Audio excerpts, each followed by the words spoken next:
Descubre nuestra programación y prepárate para ver mucho más. Más puntos de vista, más deporte, más series, más arte y ciencia, más música y cine, más documentales, más entretención para grandes y chicos. Descubre Chile TV, donde todas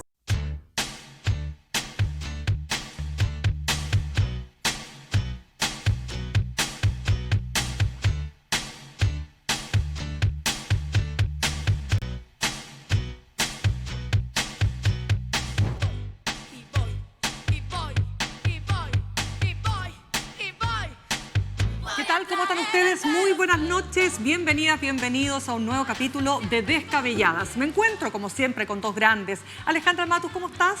Muy bien, ¿y tú? Muy bien también, te ves regia, estupenda con ese corte de pelo. Muchas gracias. ¿Y tú, querida, cómo bien, estás? Yasna Levin. Bien, ¿cómo están mis rulos? Lindo, precioso. Gracias. De hecho, me dijeron, yo le dije a la Yasna, a la Ale, que lo había hecho una mujer, me dijo, pero que se veía estupenda con el corte de pelo. Dije, ¿quién lo dijo una mujer? Ah, ya no me interesa.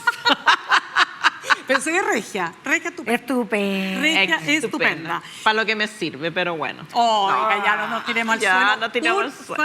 favor, menos cuando esta semana ya tienen que empezar a sacar los palillos. Nosotros ya lo empezamos a sacar desde ya anoche con la cadena del presidente Gabriel Boric, que algunos dirán, se dio un gustito, bien o no. El tema es que, dando a conocer cuál va a ser el presupuesto de la Nación para el año 2026, su último presupuesto antes de terminar su gobierno, claro, vamos a estar con eso. Se permitió criticar veladamente al candidato Kast y... bueno, esto por supuesto levantó los ánimos de un presupuesto que naturalmente hay que verlo en un año electoral. Siempre los presupuestos son complicados, pero un año electoral tiene otros bemoles que vamos a estar analizando en nuestro programa de hoy. Y también vamos a hablar del plan de Gaza para la paz, supuestamente en Gaza, un plan levantado por Donald Trump, se supone, con Netanyahu. Algunos dicen un plan para alargar la crisis en realidad y en el cual hay más incertezas que certezas, ¿no? Vamos a estar también analizando aquello y por supuesto esta campaña, la campaña presidencial, ya se va cortando la fecha para las elecciones del próximo noviembre, cruzada por temas como el empleo o el desempleo y el caso de derechos humanos, este caso de una supuesta detenida desaparecida que habría sido encontrada en Argentina. Vamos con eso y más en este programa. Bueno, y no hay que dejar de mencionar que vamos a estar con una tremenda invitada, Katy Araujo. Ella es Katia Araujo, ella es doctora en estudios americanos, académica e investigadora del Instituto de Estudios Avanzados de la Universidad de Santiago y autora, préstame Yasna, porque nosotras acá mateamente nos leímos este libro, El circuito del desapego, un tema muy interesante con una tremenda investigadora. Ahora sí, pongámosle nombre a esto. ¿Se dio o no se dio un gustito el presidente Gabriel Boric? Defendió su gestión, tildó de irresponsable la idea de recortar 6.000 millones de dólares el primer año y medio de gobierno, sin decir de quién, todos sabemos que es de Kast. Y esto le valió, por supuesto, la inmediata reacción de José Antonio Kast, que dijo, lo llamó básicamente cobarde, así tal cual. Fue un acto cobarde de corrupción y de mentiras, entre otras tantas cosas que se dijeron después de estos 17 minutos donde el presidente Gabriel Boric puso los puntos de su presupuesto para el año 2026. ¿Quién quiere partir? A ver, yo creo que nadie se dio un gustito salvo Kast. Esas expresiones que tú acabas de reseñar que profirió contra el presidente son una demostración de que pisó el palito, porque lo que hizo el presidente fue una provocación respecto a un tema que por supuesto viene bien y es no recortar beneficios sociales y lo pilló, pum. Este es un tema en el cual además el presidente tiene la alianza de toda la ortodoxia hegemónica de los economistas. Esto es un tema que ha sido criticado por Evelyn Matei, que es la otra candidata presidencial opositora. Por lo tanto, tiene espaldas para hacer la crítica y genera justamente aquello que a Kast menos le viene, aquello que le ha provocado sus grandes derrotas, y es salirse del libreto. Alguien le debe haber aconsejado que fuera duro. La consecuencia concreta es que van a ir a Contraloría a acusar intervencionismo electoral, pero ese es un expediente que está tan desgastado porque se ha usado de modo tan manido que ya no tiene mucho sustento. Lo que la gente ve es al presidente sacando al pizarrón al candidato porque quiere quitar beneficios sociales y el candidato profiriendo insultos. Eso no le hace bien a Kast. ¿Cómo lo ves tú, Ale? Lo veo un poco distinto. Yo creo que a Kast le conviene que la disputa sea con el gobierno, porque es donde él mejor se siente cómodo, que no hay intervencionismo electoral porque esto a Yanel Jara no le conviene. O sea, si el presidente quisiera ayudarla, no la está ayudando porque la obliga a defender al gobierno y no hay nada más antisexy que estar defendiendo al gobierno que va de salidas. El trabajo es ampliar el apoyo a su candidatura más allá del gobierno y ojalá distanciarse del gobierno. De hecho, Jara se distanció al reclamar, igual que reclamó Evelyn Matei, por eliminar la partida de libre disposición que tienen clásicamente, claro, clásicamente los presupuestos que se van a dejar para otro gobierno. Pero en el fondo, respecto del fondo del tema, hay un problema. A la derecha se le produce una pequeña dicotomía, porque tanto Evelyn Matei como Kast plantean reducir el presupuesto, uno en 6.000 millones, otro en 2.000 millones de dólares. O sea, son 8.000 en total. Claro. En el caso de Matei, es más. Dos por año, eso sí. Y lo que hace Boric es presentar un presupuesto bastante austero, bastante recortado, incluso recorta esta glosa republicana. Entonces, ¿cómo tú propones reducir el presupuesto en 6.000, 8.000, en los millones de dólares que sean, y por otro lado estás pidiendo fondos para libre disposición? Es como que no cuadra el discurso. Yo creo que ahí la derecha queda atrapada en su discurso, porque si está pidiendo austeridad, entonces tendría que haber salido a apoyar el presupuesto austero y haber dicho muy bien y dos más. Pero ¿Me permite sí, una acotación a eso? Porque justamente es tan absurdo ese debate que hoy día aparece una carta al director de Matías Acevedo, ex director de presupuesto del gobierno de Sebastián Piñera, con Sergio Granados, que fue director de presupuesto en la concertación, y que ambos son miembros de este Consejo de Gastos que asesoró al gobierno para la elaboración del presupuesto. La Comisión del Gasto Público, ¿no? El gasto Sí, fiscal, de gasto. Y, entre otras cosas, ¿qué dice? Que esta propuesta ayuda a contener el gasto porque permite a la autoridad entrante, antes de solicitar mayores recursos, evaluar si mediante reasignaciones del presupuesto puede financiar sus prioridades. En el fondo lo que está diciendo es que en vez de dejar una plata que se necesita para otras cosas, va a tener el mismo efecto dejarle un 1% que puede reasignar, un 1% que está distribuido de acuerdo al criterio de este gobierno y del Congreso, porque esto pasa por el Congreso, y después el gobierno puede reasignar todos los gobiernos reasignan, pero un 1% del presupuesto es harta plata. Es como el 1% de libre disposición para emergencias, en fin. Entonces, esa discusión sí que es bien ridícula. Claro, déjame entrar un poquito más porque el presidente Gabriel Boric en su cuenta al país, o más bien en su cadena al país para dar el inicio a la discusión del presupuesto, él dice que el gobierno busca básicamente que la nueva administración ejecute un gasto de 1,7% mayor a la legislada para 2025. Prevé también un déficit fiscal de 1,1% para 2026. Digo esto porque se le está criticando, y con razón desde muchos ámbitos, que nuevamente va a haber la imposibilidad de alcanzar la meta que se había propuesto de gasto fiscal, porque nuevamente se habría sobreestimado el ingreso.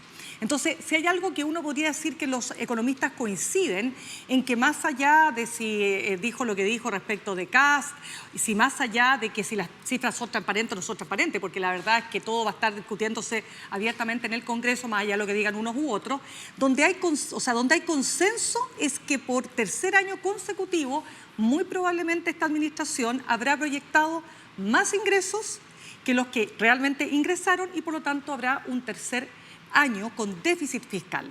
Y ese es un dato de la causa, eso es así. Ahora, ¿por qué podemos decir que hay miles de razones? Pero eso es check, así es. Segundo año nomás. El primer año... No, pues el primer año cumplió y cumplió el primer año fue un superávit mayor al que se había planteado. El segundo año cumplió exactamente con la meta fiscal. El tercer año recién, que es este que va a terminar, es el que se generó, que el 2025, perdón, claro, que terminó, es el que se generó un déficit mayor al autoimpuesto, además. Y ahora es posible que el 1,8 de 2025 también sea mayor en dos, o sea, segundo, sería 2 veces, si es que se cumple esta imprecisión que se produjo en el presupuesto del año pasado. Porque es de un año para otro. Pero claro, pero sí, es una debilidad evidente de Hacienda y del DIPRES. Ya, eso te pregunto a ti. Ahora, yo creo que cuando tú dices que hay consenso en los economistas, me gustaría saber a qué economistas te refieres, porque donde hay consenso son los economistas preferidos por la plaza mediática, no, pero hay otros economistas que sostienen que el gobierno ha venido conteniendo el gasto fiscal y un déficit de 1,1 está en los planes del gobierno. No es que esté sobreestimando nada. No. Pero a lo que quiero ir, quizás me expresé mal, es que hay, de todas maneras, no es que se sobreestimó, pero de todas maneras los ingresos que entraron y la estimación que se hizo respecto a los ingresos que iban a entrar, naturalmente fueron menores a los que entraron. Es que ustedes están hablando de cosas distintas. Mirna tiene razón porque efectivamente el déficit fue el déficit y fue mayor al que se propuso. Exacto, Alejandra tiene razón en el sentido que este gobierno se propone un ajuste fiscal que es mayor en toda la historia desde que existe la regla fiscal. Porque es necesario, porque la deuda está disparada, deuda que no disparó este gobierno, deuda que se disparó producto de la pandemia, tampoco se puede culpar en buena hora.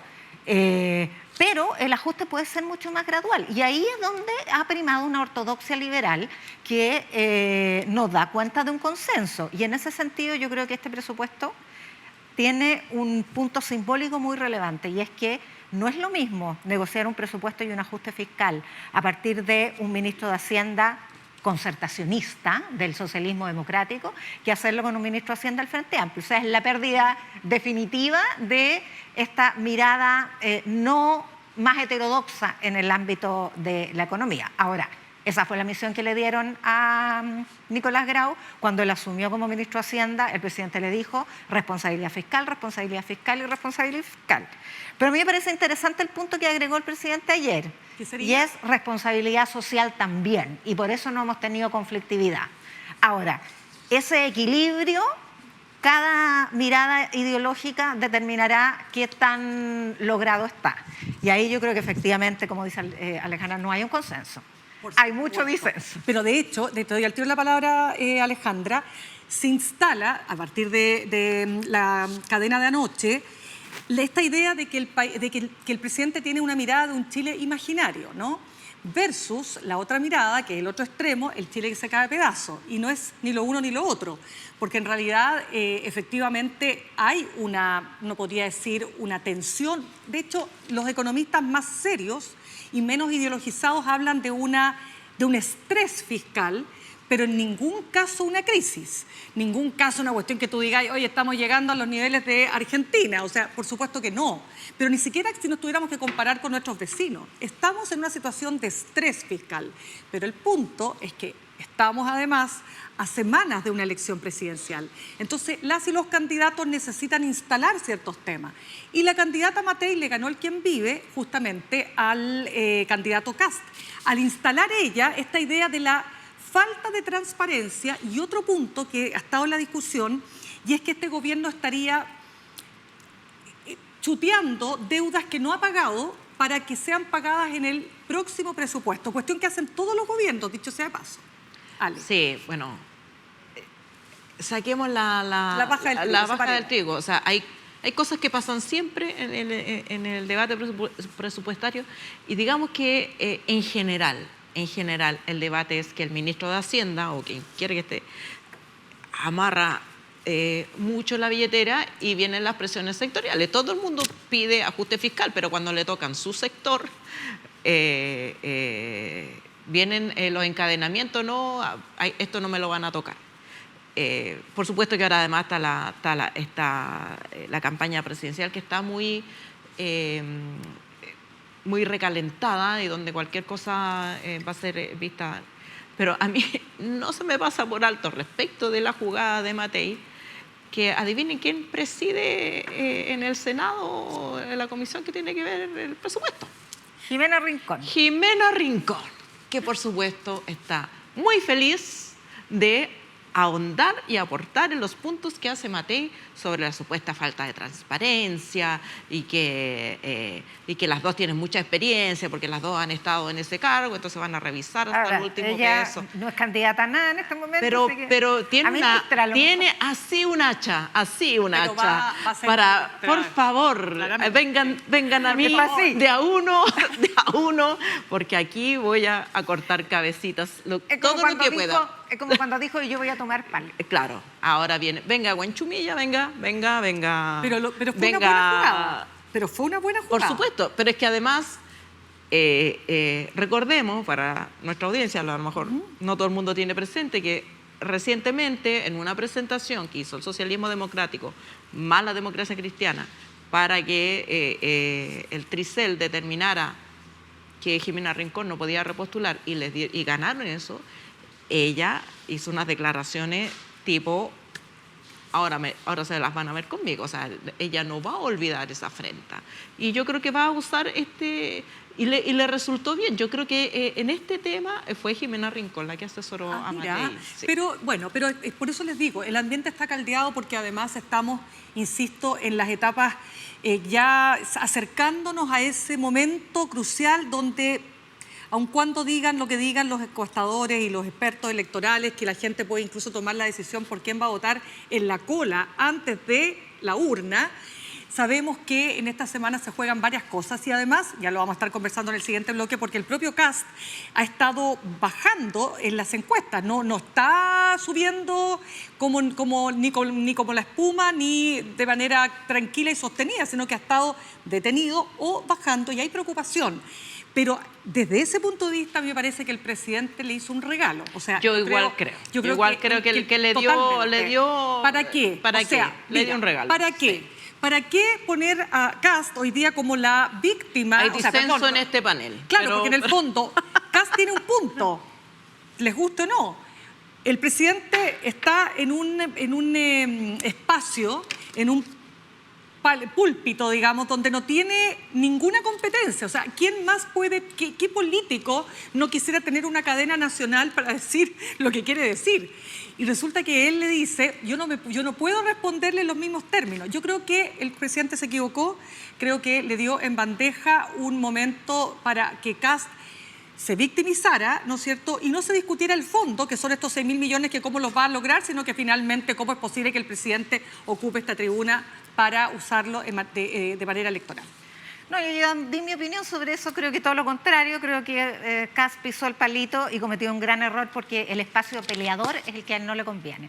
Pero me gustaría tocar el otro tema y es estas exhortaciones a sincerar una supuesta deuda encubierta. Las deudas. Y eso me parece, porque la hipótesis detrás de eso, que son acusaciones que todos han desmentido por lo demás, es que las distintas reparticiones no están facturando de modo tal que se facture para que quede cargada ese pago al presupuesto 2026 y por lo tanto es un inicio de deuda para el gobierno siguiente. O que nos están emitiendo órdenes de pago que decía Paula Daza. Órdenes de compra. De compra, perdón. Sí, pero hay dos cosas. Primero, hay un ejercicio fiscal que es una lata, pero lo voy a decir bien cortito, y es que hay un ajuste final de caja. ¿no? Y eso se hace después del 31 de diciembre, cuando están las facturas devengadas, cuando el gasto ya se hizo, está devengado, y se carga a el presupuesto del año que ya terminó, no el presupuesto del año siguiente. Pero más allá de eso, por ejemplo, el caso de vivienda, es evidente que construcción de vivienda tiene un proceso que trasciende a un gobierno y por lo tanto hay momentos distintos de pago. Entonces, ¿qué quiero decir con esto? Que esta acusación de deuda encubierta es muy grave porque en Chile es muy serio el trabajo de las cuentas fiscales. Ahí lo hace el Banco Central, lo hace Hacienda y es cuidadosamente monitoreado por el Consejo Fiscal Autónomo, que en este gobierno se la ha pasado tirándole la oreja. Es un nuevo tribunal constitucional en realidad.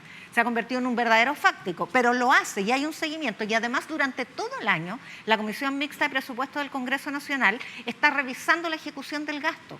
Entonces esto es lo mismo que atacar al CERVEL. Es erosionar la credibilidad de instituciones que sí funcionan. Y eso es muy grave, porque después ellos se van a tener que hacer cargo de deudas de arrastre que tienen todos los gobiernos. A mí me gustaría saber, cuando dicen ya, tiene 100 millones de deudas en el Ministerio de Vivienda, ¿cuántas dejó el Ministerio de Vivienda del gobierno de Sebastián Piñera? Por supuesto, claro. Entonces, yo quiero esa comparación, no la sé, pero si me la dan y me dicen que es más, ok. Si no me la dan, entonces, papelitos, como decía... Además,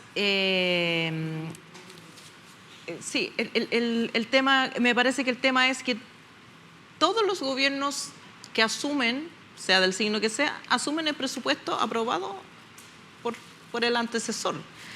Y todo lo que critiques hoy día, todas las jugadas que hagas hoy día, se te van a cobrar en 4 años más. Si tú estás criticando ahora deuda encubierta, espérate lo que va a pasar cuando 3 años pasan volando. Entonces, ahí hay reglas tácitas del marco en que se dan las discusiones presupuestarias que ahora se están pasando un poquito fuera de la canasta, sin tomar en cuenta que los gobiernos llegan y terminan. Los gobiernos no son para siempre. Sí, chiquillas, se nos va acabando el tiempo del primer bloque. Déjame preguntarle a mi directora, nos quedan 6 minutos para tocar un tema, cambiar de tema, porque este tema va a seguir. Créanme que tenemos todo el mes de octubre, va a estar marcado por la discusión del presupuesto. Octubre y noviembre. Exacto. Pero con hartos recesos, entonces es poco tiempo para el Parlamento. Exacto, pero vamos con otro tema, ¿no? Que es este llamado plan de paz que propone Trump en su relación con Netanyahu, ¿no es cierto?, para la Franja de Gaza. ¿Cómo ven ustedes lo que aquí son como 20 medidas? La idea, por supuesto, es, uno esperaría, uno se imagina en esta idea de un verdadero plan de paz donde hay una negociación, donde se sientan a la mesa. La verdad es que no está muy claro, de hecho los mismos expertos dicen que no hay muchas certezas de lo que pueda ocurrir, hay que tomarlo con mucha prudencia, puede ser un voladero de luces, ¿no? Y fundamentalmente hay que ver qué va a pasar con Hamás, o sea, si Hamás va a entregar a todos los rehenes, vivos o muertos, porque esa es su moneda de cambio. ¿Cómo lo ves, Ale? No, yo creo que, mira, este plan supuestamente viene de una idea original de Tony Blair, y sí se llama el plan, por eso, Blair, que recoge o recicla Donald Trump con otras especificaciones. Netanyahu ya puso como condición que jamás no esté en las negociaciones, ni esté en la gobernanza internacional que habría en la Franja de Gaza como parte del acuerdo, si es que se logra. Entonces, esto es como que le dijeran a Hitler que hiciera el plan para salir del Holocausto. No, ¿por qué va a ser Netanyahu el que va a establecer las condiciones?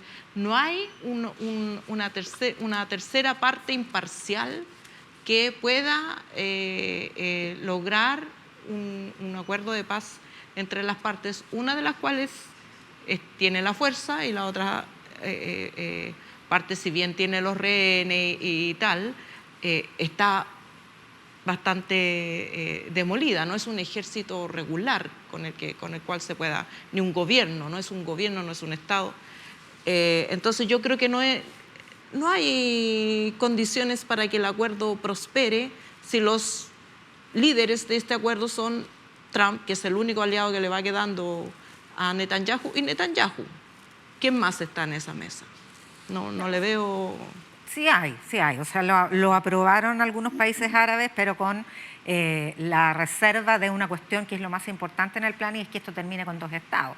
Y Netanyahu lo primero que dijo, como 4 o 8 horas después de firmar, es que él no quiere que haya 2 estados. Y en los 21 puntos que establece el plan dice, se reconocerán 2 estados como la aspiración que tienen los palestinos. O sea, yo te reconozco a ti que tú aspiras a lo que aspiras. Eso no es ningún compromiso. No, para nada. Vamos a cumplir 2 años de guerra. El 3% de la población de Gaza ya murió, el resto está siendo desplazada de una manera brutal, sufre hambruna, tiene su vida, su horizonte de vida destrozada, no hay colegios, no hay hospitales, no hay carretera, no hay nada, la reconstrucción va a demorar décadas y por lo tanto cualquier plan tiene que terminar en la aspiración natural, que fue lo que se propuso la ONU cuando aceptó el establecimiento del Estado de Israel, que son 2 estados, Israel y Palestina. Y por otro lado, el plan no dice nada de Cisjordania, porque Gaza está bajo fuego, pero en Cisjordania también hay un ataque feroz. Lo que pasa es que no es con el nivel de crueldad, o tal vez sí, de las muertes, pero se están tomando ese territorio de a poco. O sea, cada vez hay más colonos y asentamientos que se están estableciendo en Cisjordania. Ahora, es bien difícil un plan de paz donde no están los palestinos. Claro, se incorporan países árabes, se establece una fuerza de paz, pero una fuerza de paz que no es de la ONU. Es una invención dirigida por un consejo de paz que preside Trump. O sea, en ese sentido concuerdo contigo, que el gato en la carnicería. De tal manera que yo no lo veo muy bien. Trump le dio 4 días a Hamás para responder. Hay trascendidos de que la respuesta sería positiva. Claro, Hamás está derrotado. Pero Hamás es una organización, pero también es una idea. Y las ideas no se derrotan. No quiero decir con esto que sea una buena idea. O sea, lo que quiere Hamás es establecer un califato teocrático. Lo que quiere el pueblo palestino mayoritariamente es tener un Estado democrático. Pero la idea no se va a derrotar nunca. Entonces le dan a estas personas que dirigen el gobierno ya derrotado en la práctica de Hamás, la posibilidad de salvar seguros, de irse de ahí y de seguir viviendo. Esa es la garantía que les están dando y es probable que la acepten, pero la credibilidad de Netanyahu es bajita. Ya pues, chiquillas, nos tenemos que ir a una pausa. Vamos a saludar antes, o más bien contarles que Sesiones Museo Violeta Parra, El Canto de Todos, es una serie de 10 conciertos acústicos grabados en el museo, hoy cerrado tras el incendio de 2019 y a la espera de su pronta remodelación. Todos los sábados desde el 4 de octubre a las 21:30 horas por Uchile TV y todas sus plataformas. Y en el primer capítulo presentamos a Colombina Parra en un escenario cargado de memoria y simbolismo. Bueno, es parte entonces de lo que queremos contarles. Vamos a ir a un corte y ya volvemos. Les decíamos, las campañas presidenciales cruzadas por 2 conceptos: derechos humanos, empleo. Ya volvemos.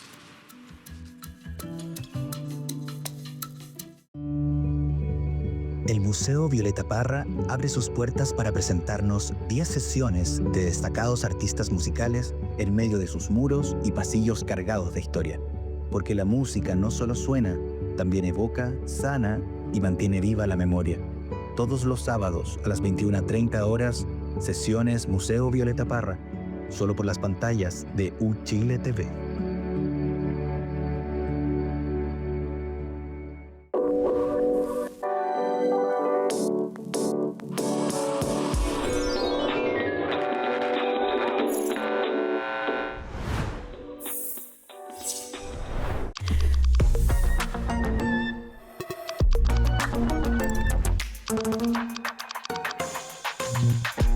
Volvimos. 4ª temporada de Futuro Esplendor. Sí, aquí por las pantallas de Uchile TV.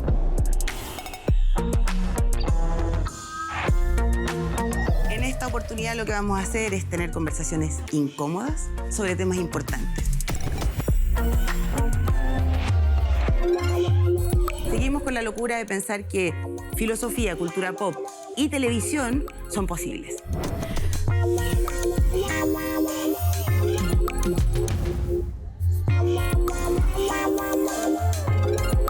Nos vemos lunes por Uchile TV.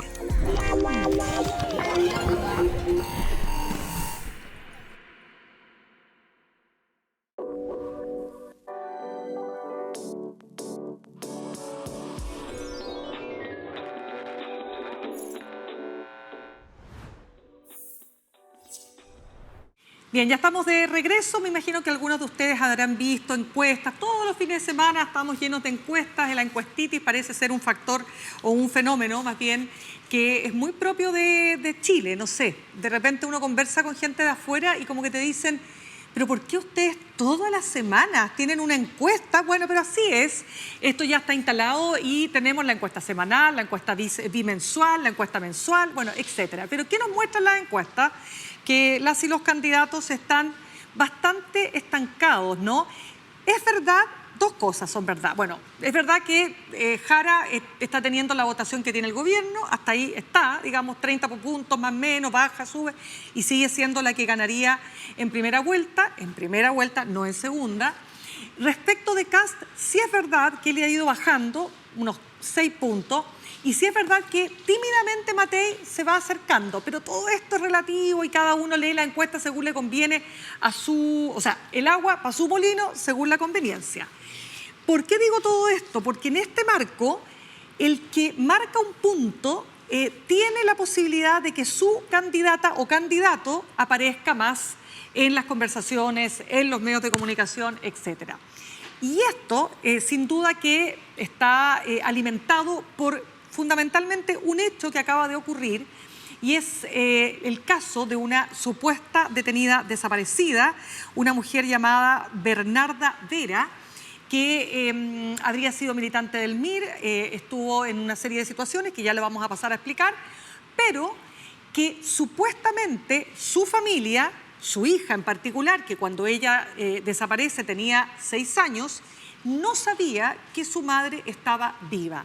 Bueno, este hecho ha sido tomado rápidamente, sobre todo por parlamentarios de la UDI, que decidieron ir a la Contraloría General de la República para que se investiguen todos los dineros que se entregan a personas que han sido víctimas de represión política o familiares de detenidos desaparecidos. Así se abrieron los fuegos con un tema súper delicado y que surge a partir del plan de búsqueda. El punto, y con esto termino y te doy el tiro la palabra, Ale, el gobierno sabía de esto desde aparentemente enero y por alguna razón no lo dio a conocer y se supo a través de un reportaje de Televisión. Ale.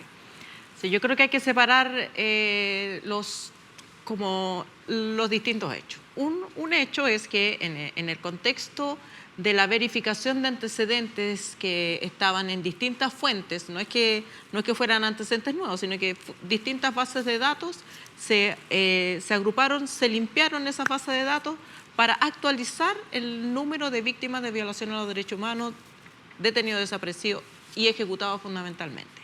En ese trabajo, en el que estaba un ex policía de la Brigada de Derechos Humanos, André Gaete, aparece un caso en que aparentemente la víctima estaría viva, que es el caso de Bernarda Vera. La polémica ahí, y que a mí me parece que el gobierno tiene que aclarar con mayor precisión de lo que ha hecho hasta ahora, hay una versión contrapuesta. Sandro Gaete dice que le dijo personalmente al ministro Cordero, está este caso, hay que informar a los tribunales, y que el ministro Cordero habría optado por otro camino de hacerlo de otra manera. El ministro Cordero dice que esa conversación nunca existió, pero que efectivamente en 2024 aparecieron los primeros antecedentes, que los primeros antecedentes eran difusos y que por lo tanto se pidieron información a los gobiernos de Suecia, me parece, de Argentina, y finalmente cuando los antecedentes fueron cobrando más validez, se le informó tanto a la hija como al juez para que investigue y aclare, porque efectivamente para llegar a la constatación fehaciente de si esa es efectivamente la persona. Esto a mí me parece que es un hecho puntual. Si tiene alguna responsabilidad política habrá que ver cuál es, pero es un hecho puntual en una lista de 1.400, no me acuerdo, 1.412 parece detenidos desaparecidos que han sido calificados por el Estado de Chile, y han sido calificados por el Estado de Chile en condiciones absolutamente adversas. Cuando se creó la comisión Rettig, ¿qué tenía la comisión Rettig? Los archivos de la Vicaría de la Solidaridad, que el organismo al alero de la Vicaría de la Solidaridad recibió los testimonios de las víctimas y los testimonios de los sobrevivientes, de las personas que, habiendo sido llevados a los mismos cuarteles secretos, sobrevivieron y pudieron decir: yo estuve preso con tal persona, con X, y etc. Esos antecedentes se guardaron se presentaron a los tribunales, pero se guardaron. ¿Qué antecedentes recibió el Estado de Chile del Ejército, de la Fuerza Aérea, de la Marina? Cero. Cero antecedentes. Porque la política de ese momento de las instituciones de las Fuerzas Armadas fue decir, estos fueron excesos que los cometieron personas por motu propio, no tenemos antecedentes. No se guardaron archivos, no sabemos qué le pasó a cada detenido desaparecido, a cada ejecutado político, y esa ha sido la política institucional de las Fuerzas Armadas hasta ahora. No han colaborado. Las personas que han ido presas por estos delitos a Punta Peuco han guardado pactos de silencio. El Estado de Chile les paga pensiones de jubilación, les paga sus jubilaciones y no les ha exigido a cambio que hablen. O sea, si a la oposición le importa tanto la verdad como le importa a partir de este caso, sería una excelente idea que fueran a decirle a los ex oficiales, ex uniformados que están presos en Punta Peuco como autores de delitos de lesa humanidad, que les dijeran, si usted colabora, si usted nos entrega antecedentes, los antecedentes que falta para encontrar a todos los detenidos desaparecidos, se han encontrado solo 300 de 1.400. Para encontrar o saber cuál fue su destino final, hay algunos que no se van a encontrar, por supuesto, pero ¿qué le pasó a cada quien? Bueno, rompa su pacto de silencio y le seguimos pagando la pensión. De lo contrario, no le vamos a pagar la pensión. Digamos, eso sería una medida efectiva, pero ir detrás de las víctimas, de las personas que sufrieron la pérdida de sus familiares o que son sobrevivientes de la tortura y que por esa razón reciben una pensión del Estado que además no se les reconoció inmediatamente. Fueron años de debate parlamentario antes de que se establecieran las pensiones, me parece de una doble crueldad. Yasna. Bueno, no puedo más que sumarme a eso porque esta intención abyecta de culpabilizar a las víctimas con insinuaciones de que hay un fraude y además de carácter económico detrás de un caso de entre 1.400 en circunstancias que el caso se conoce gracias al Plan Nacional de Búsqueda, de la misma manera que gracias al Plan Nacional de Búsqueda los 1.000 desaparecidos que estaban establecidos en el informe RETIC subieron a 1.400. O sea, tenemos un neto de 399. De eso estamos hablando. Entonces, si nos vamos a hacer cargo de las pensiones que se reciben por concepto de reparación y si vamos a poner el acento en eso, quiere decir que como sociedad estamos dando una señal moral de la peor calaña. Dicho eso, creo también que es importante entender la posición del gobierno, porque yo escuché a la subsecretaria de Derechos Humanos decir que informes de la PDI respecto de posibles casos de desaparecidos que estaban con vida, ha habido precedentes, 2 o 3, y que una vez que se han investigado en la justicia, que es donde corresponde, antes que en la prensa, sin perjuicio que bueno que la prensa se entere, pero no es rol del gobierno, sino que es rol del Poder Judicial, han terminado desechándolo. Entonces, por eso es que respecto de este caso hubo más cautela y antes de poner la denuncia en el ministro en visita que está a cargo de esta causa, que es un ministro en visita especial para delitos de lesa humanidad, queda uno, se ofició a través de Cancillería a Suecia y Argentina, que es donde estuvo la señora. Y una vez que se tuvo los resultados de que efectivamente ella habría estado allí, habría recibido visa de residencia definitiva, luego lo mismo en Argentina, se ponen los antecedentes. Y esa información se tiene en mayo. Y recién ahí se ponen los antecedentes. Cuando el detective Gaete, ex detective, le entrega la información al ministro de Justicia, que él dice que no, que sí, no sé, da lo mismo, porque la entrega, independientemente de quién, ese oficio todavía no se había tramitado. Por lo tanto, la certeza absoluta se tuvo después. Eso digo yo respecto de la denuncia. Y faltar al deber funcionario de hacer la denuncia, nada más contrario, digamos, porque la denuncia está en el ministro en visita desde que llegó el oficio de Cancillería. Antes del reportaje, que es el punto. Mucho antes. Meses antes. Sí.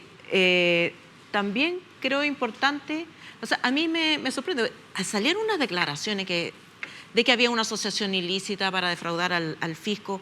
Abramos los archivos de la Comisión RETIC. abrámoslo. Si quien se opuso en su momento fue la derecha, ¿por qué es secreto el informe Walech? ¿Por qué no se saben los nombres que entregaron las víctimas sobre quiénes fueron los autores de las violaciones a los derechos humanos en el informe Rettig? Porque la derecha exigió que fueran secretos. La verdad innominada. Fue una exigencia de los militares. Entonces, qué bueno que hayan cambiado de opinión. Qué bueno. Entonces, ahora que se sepa toda la información, porque seguramente que hay muchas más personas de las que han ido a la justicia, porque dado que esa información se mantuvo en secreto, tiene que ser cada familia que presenta una querella, aportar los antecedentes, el juez, que quedó además, también fue otra decisión política, que todo quede en la justicia antigua. Ahora están pidiendo que intervenga Fiscalía. Bueno, ojalá también. Pasemos los casos de la justicia antigua a la Fiscalía, sería excelente, pero es como broma que ahora que te conviene o que quieres dar la impresión de que aquí hay un gran secreto que se ha mantenido para pagar pensiones, para defraudar al fisco, cuando fue la misma derecha la que impuso los secretos en esos casos, que ahora se estén dando esta vuelta para tratar de probar no sé qué. Lo único que va a aparecer de ese secreto son secretos que la propia derecha, presionado por supuesto por los violadores de derechos humanos, quisieron mantener en secreto. Bueno, pero lo decíamos en el bloque anterior, si acaso Matei logró su comando, ganarle el quien vive a Kast e instalar, ¿no es cierto?, este tema que ha estado en el fondo obligándonos a todos a hablar de lo que señaló Matei en su minuto, queremos más transparencia para el tema del presupuesto. Me parece que sus diputados, que los diputados de la UDI particularmente estén en esta ofensiva, creo que es no entender, en definitiva, que no todas las formas de lucha son válidas y son legítimas cuando se trata de una campaña electoral. Porque lo primero la sitúa a ella como una persona competente para darle estabilidad al país en materia económica. Pero lo segundo nos devuelve la idea de que a lo mejor sí es verdad, dirán algunos, cuando la candidata Matei dijo que las muertes después del golpe habían sido inevitables. Entonces, ¿qué creo yo? Que ahí, ojo, porque Chile Vamos está tratando de articularse como una fuerza más progresista, sin duda, que republicanos y libertarios y tal. Pero aquí, nuevamente, en el tema de derechos humanos, empiezan a mostrar esa hilacha que todavía les cuesta sacar, no esconder, sacar y decir, nosotros no vamos a validar, en definitiva, no solo un pasado del cual consideramos que se cometieron graves violaciones a los derechos humanos, por cierto, sino además intentar establecer que por un caso resulta que hay que abrir entonces el corazón de todos y revictimizar a las víctimas para efectos de lograr más transparencia en un tema que ya fue zanjado por dos informes muy importantes para el país. No solamente por los informes, por la justicia, por las investigaciones judiciales, las personas que están presas en Punta Peco no están presas en virtud de decretos administrativos, están presas en virtud de decisiones judiciales que han sido validadas hasta por la Corte Suprema, por lo tanto han sido juzgadas, se ha investigado exhaustivamente la responsabilidad de los casos por los cuales están juzgados. Es la verdad jurídica, sí. Certeza plena. Entonces quiero agregar un tema. Qué bueno que en Chile ya no hay detenidos desaparecidos por agentes del Estado. Los agentes del Estado, en lo que ocurrió en dictadura, es que el Estado era parte o era una maquinaria de violación de derechos humanos. Pero hay una mujer que está desaparecida, que es Julia Chuñil, que apareció ayer o anteayer, apareció un antecedente entregado por la abogada de la familia, en que la persona sospechosa, que la familia ha inculpado como sospechosa de la desaparición de Julia Chuñil, dice en una conversación grabada por orden judicial, no una conversación así al azar, sino que habría sido quemada. Ojalá que ese tema se convierta en tema de campaña, porque si yo escuché a alguien, alguien de derecha que dijo, nos vamos a pegar un ojo hasta que aclaremos completamente el caso de Bernardo Avera. Ojalá hagan lo mismo respecto del caso de Julia Chuñil, porque sería bien bueno saber qué le pasó, porque yo no sé cómo podemos vivir en un país y sentirnos tranquilos cuando hay personas que están desaparecidas o cuyo destino no se conoce. Totalmente. Yasna, hay otro tema, ambas digamos que también se ha cruzado en esta campaña y que en un año electoral cuesta mucho darle una mirada, no sé si hablar de objetiva, pero sin tanto ripio, y es el tema del empleo. Y este informe del Banco Central que señala que dos elementos como el sueldo mínimo, el aumento del salario mínimo y el tema de la ley de las 40 horas tendrían una incidencia en este desempleo. Un tema que abrió muchos debates y de hecho la propia vicepresidenta del Banco Central, Stephanie Griffith-Jones, decía en una entrevista hace algunos días que, bueno, la economía no es una ciencia exacta, es una ciencia social, es interpretable. Yo personalmente conversé con el ex subsecretario de Hacienda, Alejandro Mico, que dijo una cosa que me pareció bien interesante. Dijo, los informes, él trabajó también para el Banco Central, en fin, ha tenido una trayectoria bien larga, y él decía, cuando uno está en el gobierno, le pide al Banco Central o se nutre de muchos informes, porque en políticas públicas son necesarios esos informes y sobre todo los informes del Banco Central. Pero él decía, pero tú no le puedes pedir necesariamente a un informe del Banco Central la misma rigurosidad y precisión que un informe o un paper académico. Entonces, ¿qué quería decir con esto? Que no es infalible. O sea, él decía, esto no es el sumum, ¿te fijas o no? Que está por sobre el bien y el mal. Entonces, cuando se plantea que este informe es poco menos que es la verdad total y que esa es la razón del desempleo, claro, los economistas menos, a lo mejor fanáticos, te dicen sí, pero no. Sí, pero ta. Y eso es lo que ha estado metido en esta campaña que tú sabes, o sea, en esta discusión teñida por la campaña, por supuesto. Yasna. Claro, lo que pasa es que esta genialidad de José Antonio Kast de tratar a su contendora como la ministra del Desempleo, y no lo digo con sarcasmo, a mí me parece que fue un acierto extraordinario. A partir de las últimas cifras de desempleo, se quiebra ayer cuando se entrega la información del último trimestre y resulta que el desempleo cae 0,3% y el empleo informal sigue bajo, ¿no? Que es un indicador súper importante respecto a la normalización del trabajo. Entonces la utilización para campaña de este tema va a ser más difícil a partir de ahora para Kast y para Matei. Ella era la creadora de 1 millón de empleos, supuestamente. Este gobierno ha creado ya 700.000 y va a terminar seguramente creando muchos más porque viene un trimestre muy intensivo en contratación de mano de obra como es primavera-verano. Entonces yo creo que ahí también hubo otro error de cálculo. Muy bueno el motejo de la ministra del Desempleo, pero ahora tiene que cambiar rápidamente de caballo y ponerle otro nombre porque este ya no le pega. Claro.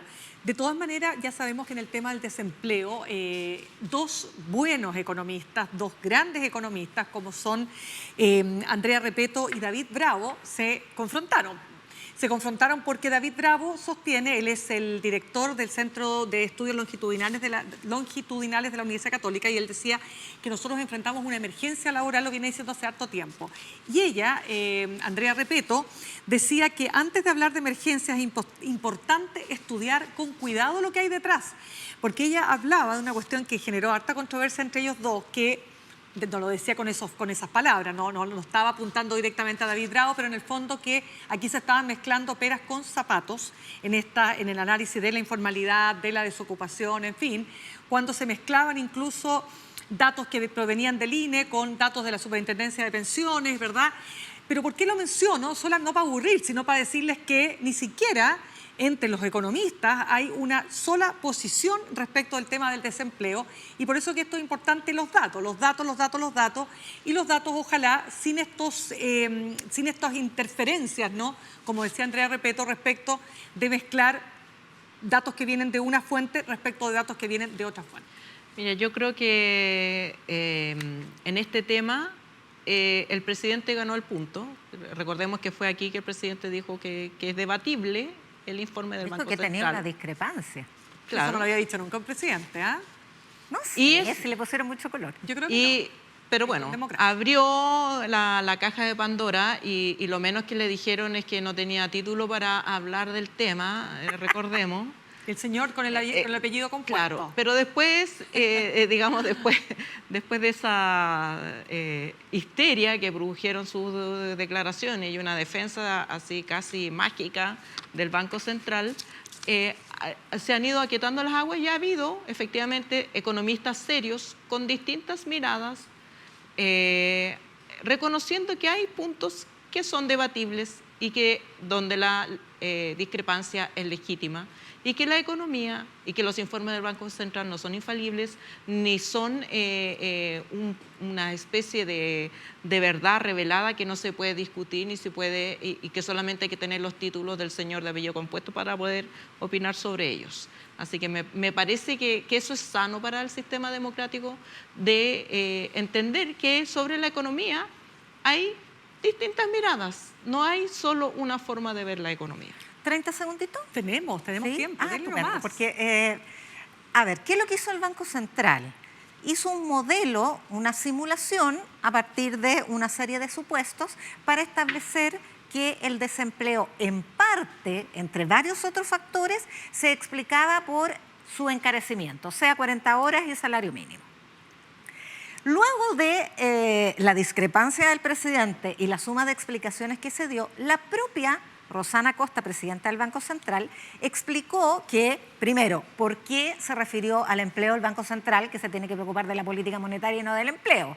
Bueno, porque su aplicación de este modelo no estaba destinada a ver el costo del empleo ni a ver las implicancias de la política pública en materia de empleo, sino que a ver el consumo para efectos de la política monetaria, para ver si se podía producir más inflación, etcétera. Entonces, son objetivos metodológicos completamente distintos. Y lo aclaró la propia presidenta del Banco Central, que a propósito de la puntualización que hace Alejandra, fue presidenta de Libertad y Desarrollo y fue directora de presupuesto del primer gobierno de Piñera. O sea, ella no es una mujer técnicamente neutral, como ningún economista lo es. Bueno, pero como nos queda todavía un ratito, déjame... Ni David Bravo, que ¿Ah? es el patonavia de los economistas. ¿Por qué?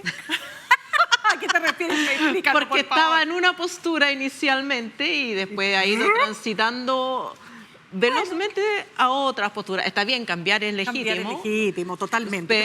pero sí. Claro, pero eso te demuestra, pero es que por eso Oye, te pero digo. a mí me parece que ¿Qué? desde la campaña, ¿Ya? podemos volver a la campaña porque Sí, pues, hemos eso es lo que tocado quiero. estos dos temas, el de los Tenemos todavía derechos, 5 minutos, querida. el de los derechos humanos y el del empleo, porque han sido dos pilares, o sea, van a ser, el del empleo ha sido un pilar del debate de campaña, el de los derechos humanos van a serlo ahora con el presupuesto.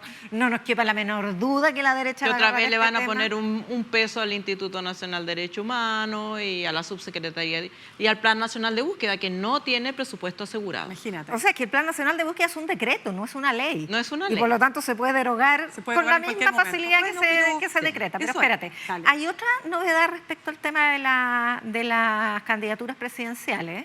Efectivamente, las encuestas están todas estacionadas, salvo la CADEM, que muestra esta caída como bien una pendiente bien poco pronunciada para acá.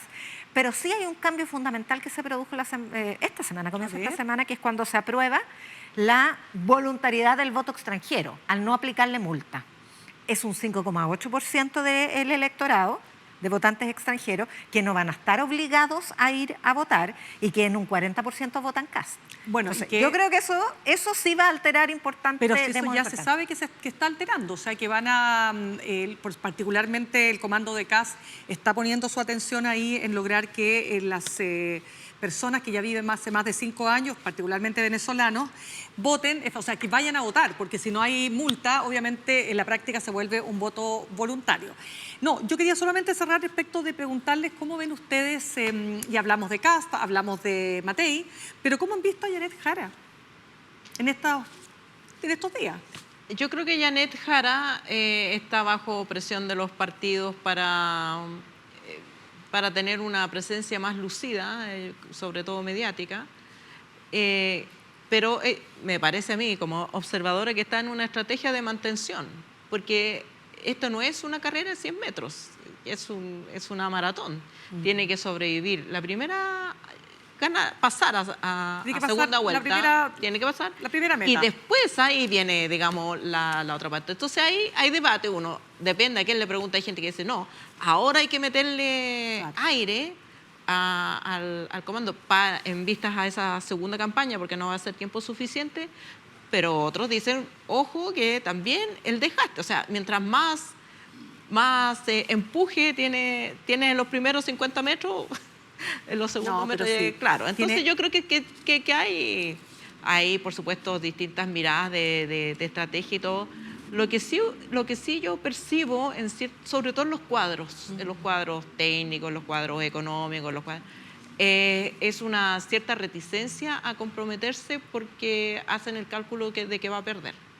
Y yo creo que eso es pésimo para Pero es que no es solo malo para la campaña presidencial, sino que es malo para la campaña parlamentaria. Es malo para todo. Es malo para la política. Estar participando o estar detrás de una candidata que tú crees que va a perder. Mira, o hacer el cálculo. Pero mira, o sea, sacar la calculadora, pero eso ha pasado siempre. Mira, yo me acuerdo que Paula Narváez, Jasna Proboste o Boric tuvieran grandes economistas, los obtuvo una vez que ganó la elección. Claro.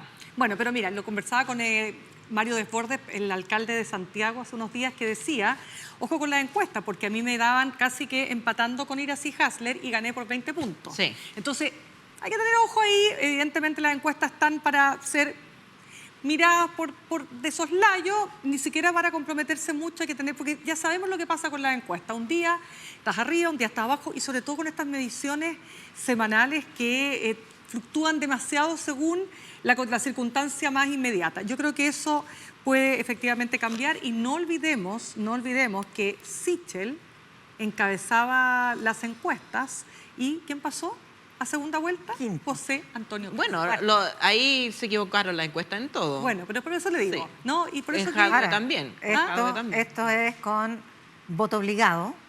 Son 3 millones y totalmente tantos de sujetos que además no van a tomar su decisión sino hasta un par de semanas antes de la elección. Y algunos, como dice Marta Lagos, toman esa decisión en la cola antes de votar. Así que, bien, nos vamos a ir a una pausa. Déjenme contarles que, no sin antes, síganos en nuestras redes sociales, pues. Blue Sky, que le encanta a Jasna Levin, X, que no le gusta a nadie. Pero están todos. Claro. Instagram, TikTok, Facebook, YouTube. Suscríbanse, por supuesto. Y ya saben que nos encuentran en el 11.2 de la televisión abierta y en el 102.5 del dial FM.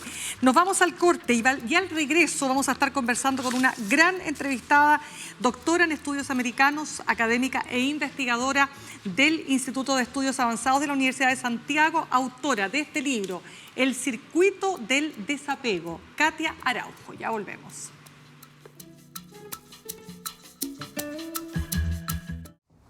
Es que soy profesor. ¿De qué? Poesía chilena. Qué bonito.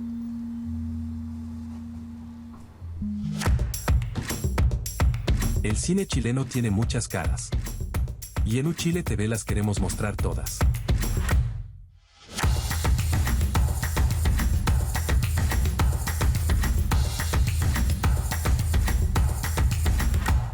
Porque somos el canal del cine chileno.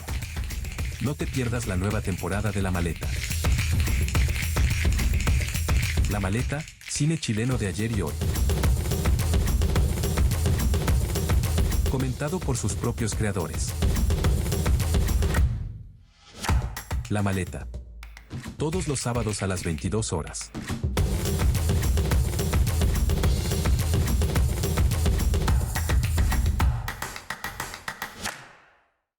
Bien, ya estamos de regreso y nos encontramos justamente en el estudio con la doctora en estudios americanos, académica e investigadora del Instituto de Estudios Avanzados de la Universidad de Santiago y autora de su última publicación, El circuito del desapego. Katia Araujo, gracias por estar con nosotros esta noche. No, un placer. Gracias. Quiero partir, Katia, con una parte de un texto que está en la contratapa, que dice lo siguiente.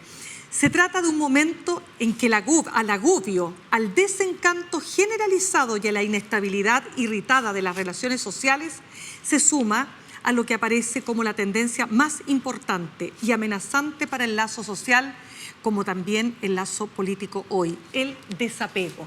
¿Por qué decidiste escribir sobre el desapego? ¿Qué es el desapego? Tengo más de 25 años investigando y tengo muchos trabajos, muchos libros que fueron publicados.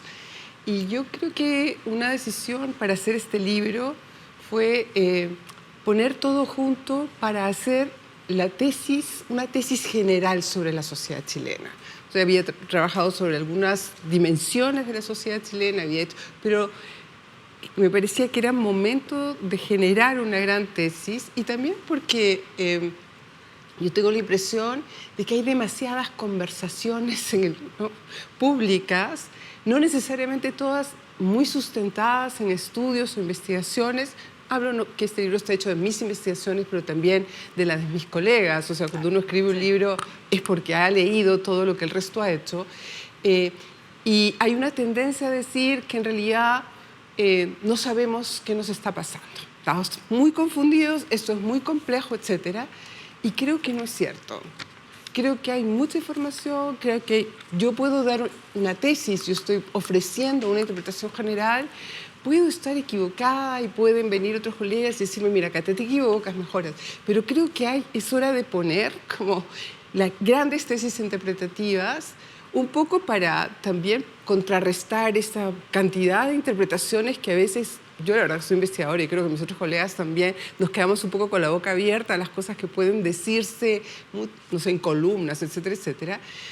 Pero también porque yo creo que uno no puede seguir en el país diciendo que no entiende lo que pasa, que es muy complejo y que no hay grandes tesis lo que nos está pasando, porque necesitas un diagnóstico para avanzar.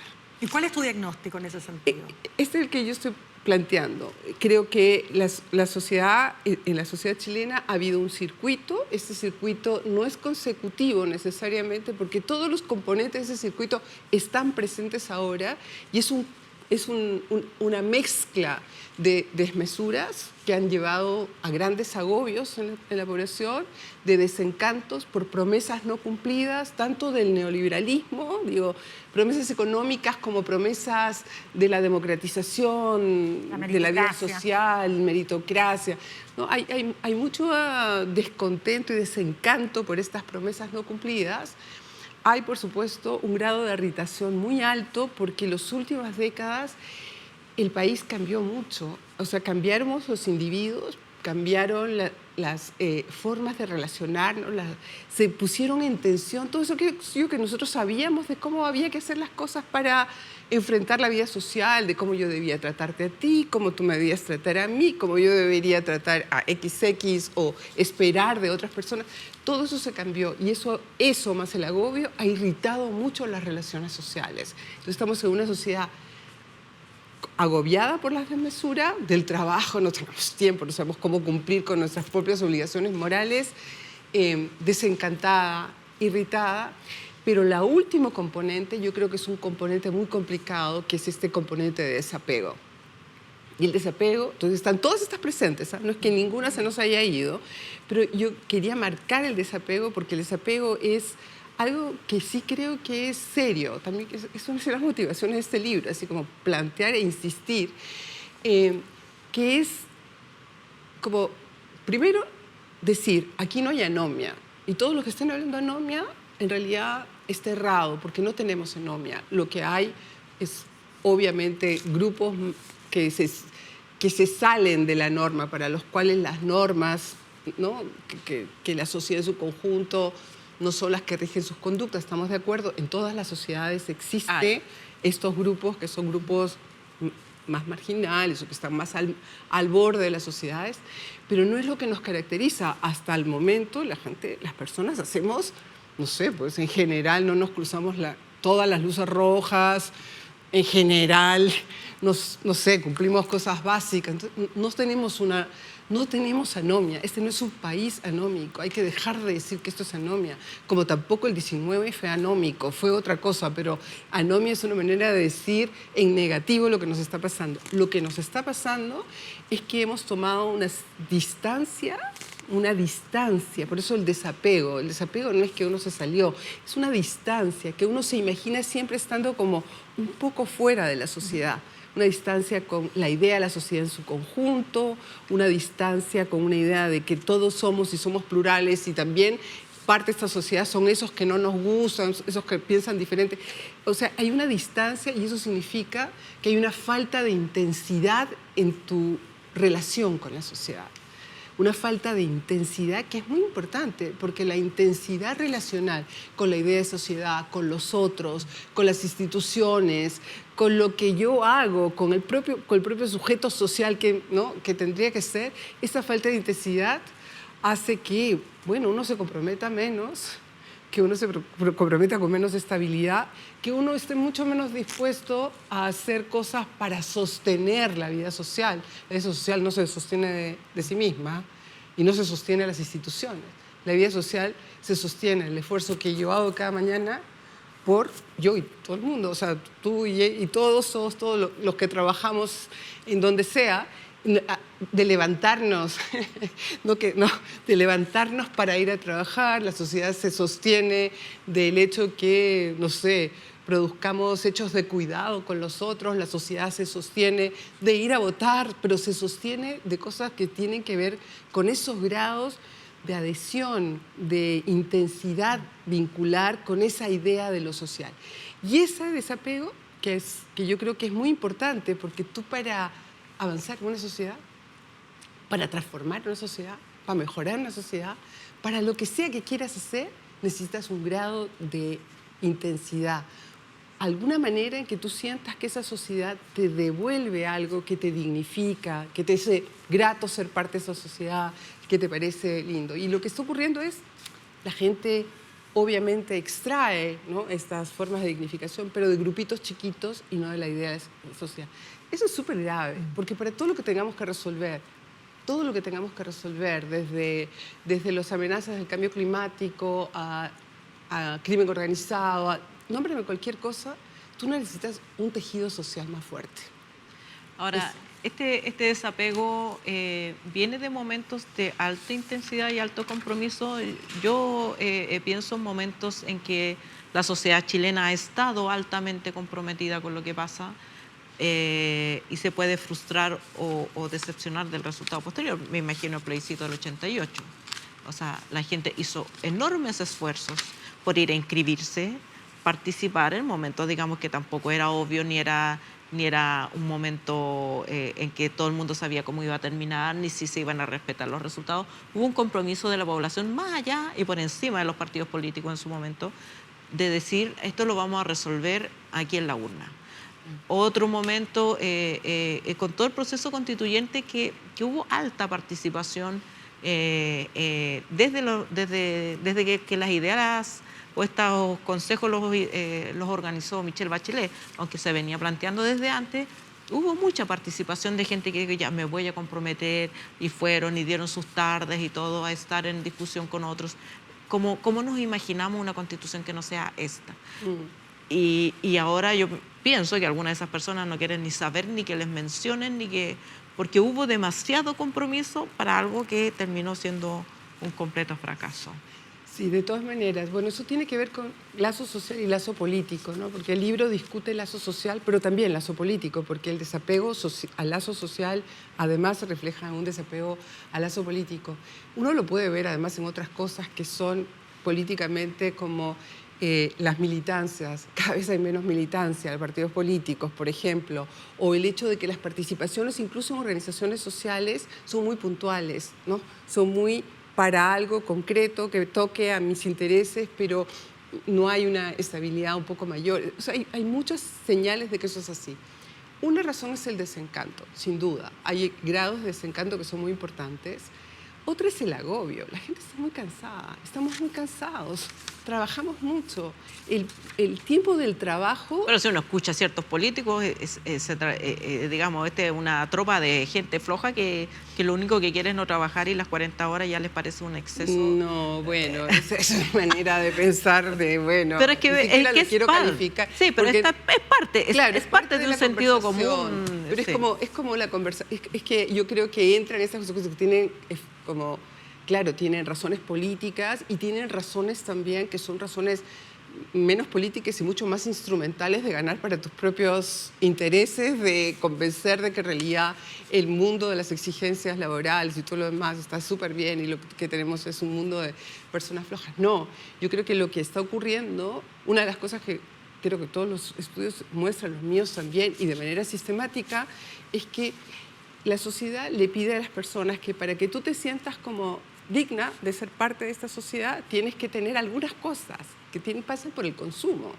Desde un celular, porque si no ya no eres parte de la vida social. O sea, estás completamente lejos o no tienes internet, no por razones solamente vanas. Tienes que tener internet, tienes que tener un celular que te compense el internet en la casa. Te pide que tengas, no sé, ciertas señales, y eso hace que necesites efectivamente tenerlas, no solamente porque hubo una manera de que a veces incluso intelectuales progresistas interpretaron esto como esto es puro consumismo. Yo creo que hay un punto de que es consumismo y también que hay muchas de esas cuestiones. Pero otra parte es porque necesitas para poder ser parte. Entonces, estás exigido ¿a qué? A tener varios trabajos, ¿no? Porque todo esto, todo lo que uno ve, no se hace y la gente vive con un solo trabajo y con los sueldos promedios que hay en el país, porque uno tiene que preguntarse, si uno tiene un sueldo promedio de ese tipo, ¿cómo ocurre que uno ve lo que ve? Porque las personas tienen 2 o 3 trabajos, porque están teniendo, incluso si tienes un sueldo relativamente razonable para tus necesidades, nunca estás muy seguro de que eso te vaya a funcionar muy bien, entonces estás aceptando alguna otra cosa. Entonces hay grados de agobio muy altos, porque la verdad es que entre lo salarial y las exigencias para ser un sujeto digno de ser un sujeto social, no te estoy hablando ni de nada, de ser un sujeto digno de ser un sujeto social, de que además de lo que nos han dicho que tenemos que hacer para ser aceptados, ¿qué pasa? Y eso es una queja generalizada en el país, por la apariencia. Porque no, yo nunca me olvidé de una señora que me dijo una vez que tenía que ir a reclamar para su hijo, es un ejemplo, no es una anécdota, es un ejemplo de muchos otros relatos, tenía que reclamar porque lo habían maltratado. Entonces, había ocurrido una situación injusta en un sitio donde tenía clases.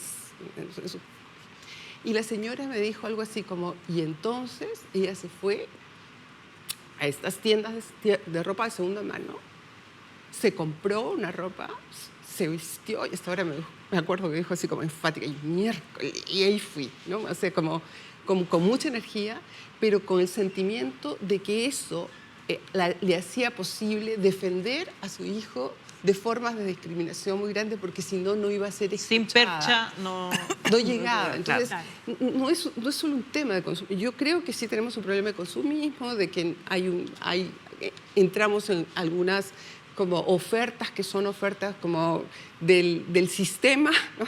Que nos hace siempre consumir más de lo que uno quiere, de lo que uno necesita en la vida, etc. Eso yo no voy a negarlo, pero creo que está ese otro lado. Entonces estamos agobiados. Entonces no solamente estamos desapegados porque estamos desencantados, sino porque estamos agobiados. Cuando tú tienes que tener 2 o 3 trabajos, cuando además los niveles de exigencia de los trabajos cada vez suben más, ¿no? Yo soy académica y lo puedo dar fe como cada vez para ser una académica que te pongan que has hecho bien en el año, no sabes cuántas debes tener, como casillas. 8 días a la semana, claro, porque no puedes cumplirlo.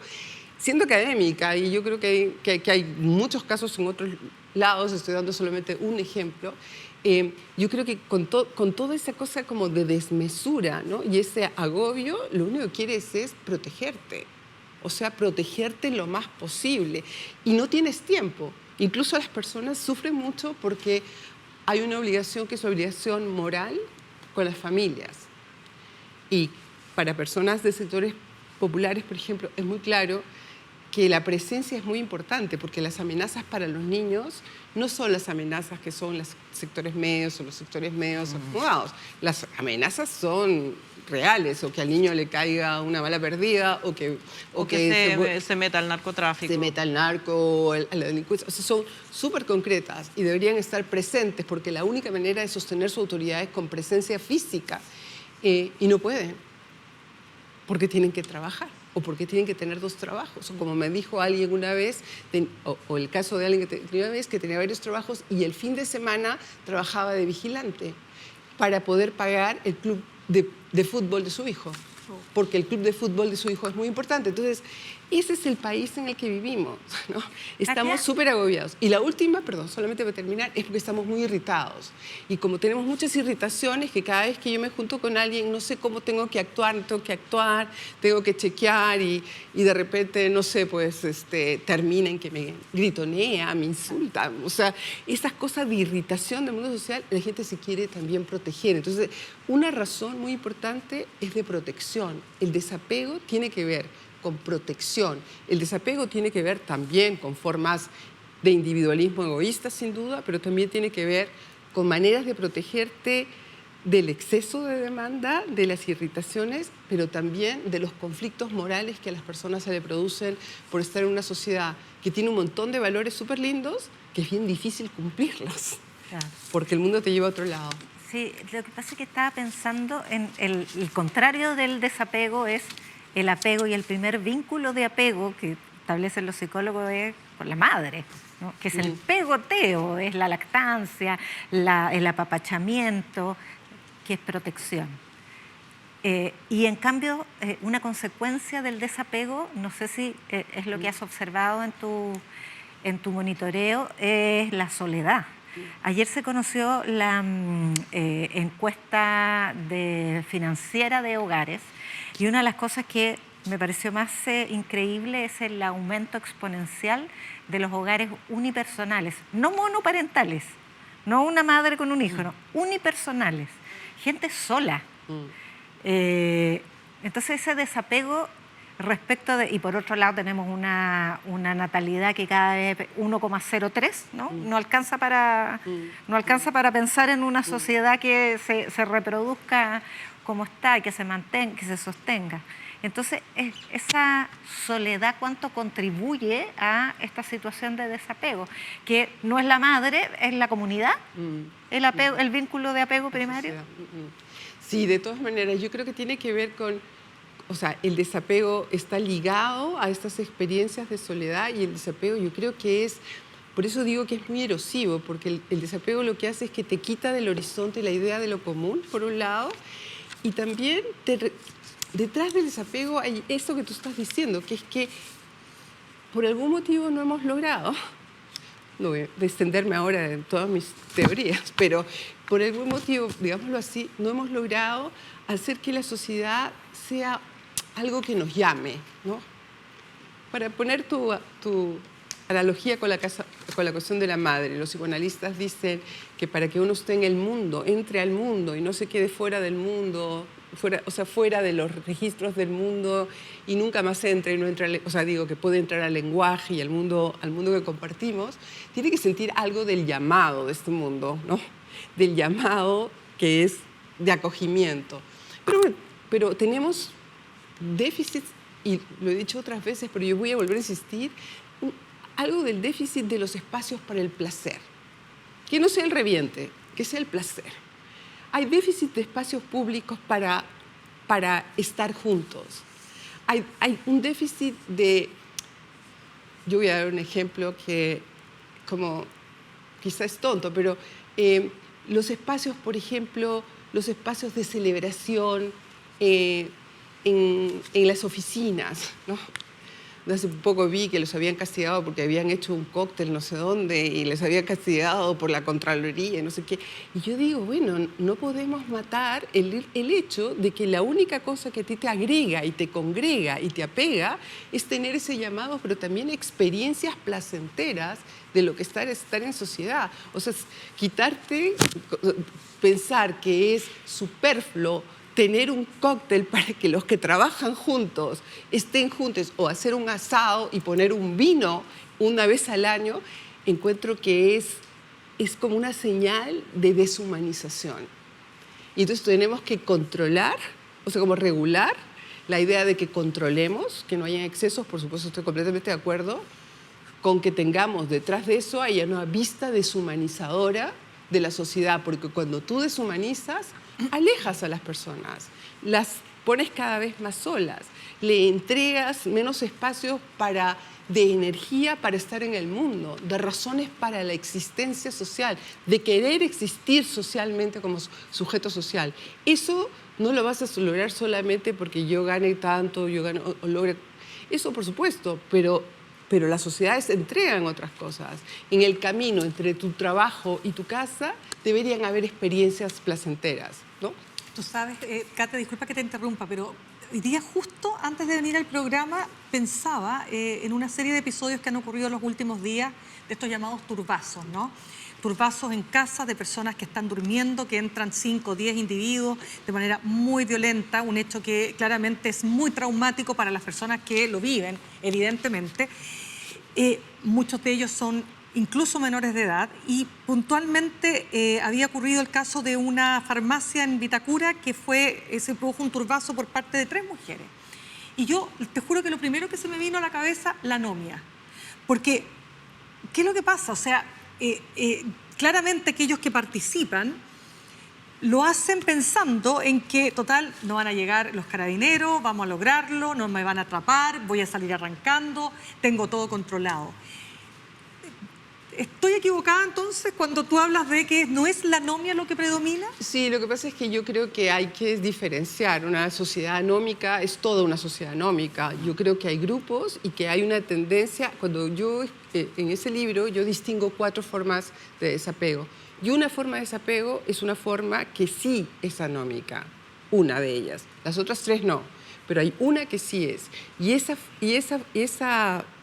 forma de desapego, que implica básicamente que tú en realidad construyes otro tipo de normatividad, te alejas, etcétera, ya no está. Esa forma, por supuesto, ha ido avanzando. Yo no creo que hay que negar que eso es así, pero no puedes hacer que eso te defina la sociedad. Totalmente. Entonces tú tienes que hablar como, no puedes decir que toda la sociedad es anómica, tú tienes que hablar de estas formas, y de estas formas hay que tratar de entenderlas. Y esas formas que hay que tratar de entender son serias. No estoy diciendo que... Y en este cuadro se nos va acabando el tiempo, pero no quiero dejar de preguntarte porque está por el otro lado, tú lo describías muy bien, ¿no es cierto?, esta otra parte de la sociedad que se protege a sí misma desapegándose del resto, se aísla. ¿Cómo estás viendo esa parte con tus monitoreos, con tus entrevistas, ¿no? Lo que está pasando, estamos a pocas semanas de una elección presidencial. ¿Hay también desapego respecto de aquello? Sí, bueno, las investigaciones que hemos estado haciendo sobre la cuestión de la relación de las personas con la política, pero básicamente he estado trabajando en sectores populares, así que todo lo que diga de ahora en adelante es básicamente lo que sé ahí, es que no tenemos en la mayor parte de los casos un voto que sea un voto ideológicamente coherente más, eso ya lo sabemos. Lo que hay son sensibilidades que pueden ser políticas en el sentido general de la política, pero no ideológica. Políticas en el sentido de que puede ser que sea muy importante para las personas, por ejemplo, los privilegios de los más poderosos, y que eso produce una clase de sensibilidad política, una lectura sobre el país. Pero junto con eso están las demandas puntuales. Y esas demandas puntuales son súper cambiantes, porque esas demandas puntuales dependen, siempre las tienes, pero su jerarquía depende de la conversación social y depende de los medios. Entonces eso se va a ir modificando con el tiempo. ¿Qué es lo que gana entre las jerarquías, el tipo de sensibilidades políticas que no son ideológicas? Eso es muy contingente, por eso yo creo que es bien difícil ahora como predecir, ¿no? Predecir qué es lo que va a ocurrir. A mí, yo no sería capaz hoy de predecir exactamente qué va a ocurrir. Puedo decir que hay sensibilidades que son muy importantes en el país y que no todas son similares. Hay como, por ejemplo, esta que digo, las personas tienen un gran rechazo a los privilegios de los más poderosos, hay un sentimiento hay un clivaje entre los ricos y los pobres que es muy fuerte porque hay mucha desigualdad y hay mucha diferencia, pero también hay una sensibilidad muy importante a la autonomía, a la idea del individuo que puede, ¿no?, que puede hacer todo por sí mismo y jugársela por sí mismo. Acabó el tiempo. Justo le quería preguntar. Lamentablemente. Deja la pregunta abierta. Ya. Deja. ¿Cuál es la pregunta? No, la pregunta. No, se nos acabó el tiempo. Queda la pregunta de si esto es igual para toda la población o si las mujeres, los jóvenes o hay grupos donde el desapego es más fuerte porque se imaginan una manera de ser en la sociedad que no existe. Ya. No está disponible. La tenemos que invitar de nuevo porque se nos acabó el tiempo. Porque este lo es un conversamos tema fuera de cámara. muy interesante. Te invitamos después de las elecciones, ¿te parece? Bueno. De todas maneras. Ya, pues Katy Araujo, muchísimas gracias por habernos aportado con este análisis a partir de tu libro. Doctora en Estudios Americanos y académica también de la Universidad de Santiago. Gracias. Gracias. Chiquillas, ¿lo pasaron bien? ¿Bien? Super. ¿Sí? ¿Alejandra? ¿Todo Sí. bien? Muy bien. Esperamos que ustedes también lo hayan pasado bien, pues sería terrible que nos dijeran hoy que lo pasamos mal. Así que hasta la próxima semana. Ustedes saben, ¿no es cierto? Todos los miércoles a las 22 horas por UChile TV. Chau.